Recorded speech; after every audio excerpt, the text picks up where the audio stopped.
August 28 Amrita Devi ബലിദാന ദിനം BMS പരിസ്ഥിതി ദിനമായി ആചരിക്കുന്നതിന്റെ ഭാഗമായി ഷൊർണൂർ കല്ലിപ്പാടം ചുമട് യൂണിറ്റിന്റെ നേതൃത്വത്തിൽ പരിസ്ഥിതി ദിനാചരണ പരിപാടി സംഘടിപ്പിച്ചു. ജില്ലാ ജോയിന്റ് സെക്രട്ടറി ശശി ചോറോട്ടൂർ ഉദ്ഘാടനം ചെയ്തു. Municipal committee president K Rajesh, N Vivek, NC Deepak എന്നിവർ സംസാരിച്ചു. രാജസ്ഥാനിലെ ജയ്പൂർ എന്ന സ്ഥലത്ത് അന്ന് ഭരിച്ചിരുന്നിട്ടുള്ള അജിത് സിംഗ് എന്ന രാജാവ് കൊട്ടാരം പുതുക്കിപ്പണിയുന്നതിന് വേണ്ടിയിട്ട് വൃക്ഷങ്ങൾ വെട്ടുന്നതിന് വേണ്ടിയിട്ട് ഉത്തരവിട്ടു.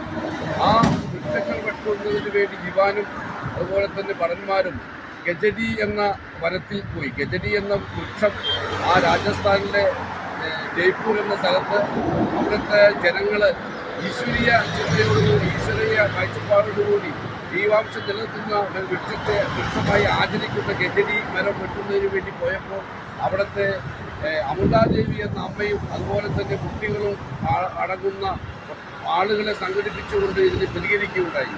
അപ്പോൾ അതിന് വകവയ്ക്കാതെ ഭടന്മാർ ആ വൃക്ഷത്തെ വെട്ടുന്നതിന് വേണ്ടി ദിവാൻ ഉത്തരവിടുകയും ആ മരം വെട്ടരുത് എന്ന് കേണപേക്ഷിച്ചുകൊണ്ട് അമൃതാദേവിയും രണ്ടു മക്കളും ആ വൃക്ഷത്തെ കെട്ടിപ്പിടിച്ചു നിന്നപ്പോൾ അതിദാരുണമായി മരത്തോട് ചേർത്ത് നിർത്തിക്കൊണ്ട് വെട്ടിക്കൊലപ്പെടുത്തുന്ന ഒരു സംഭവമുണ്ടായി.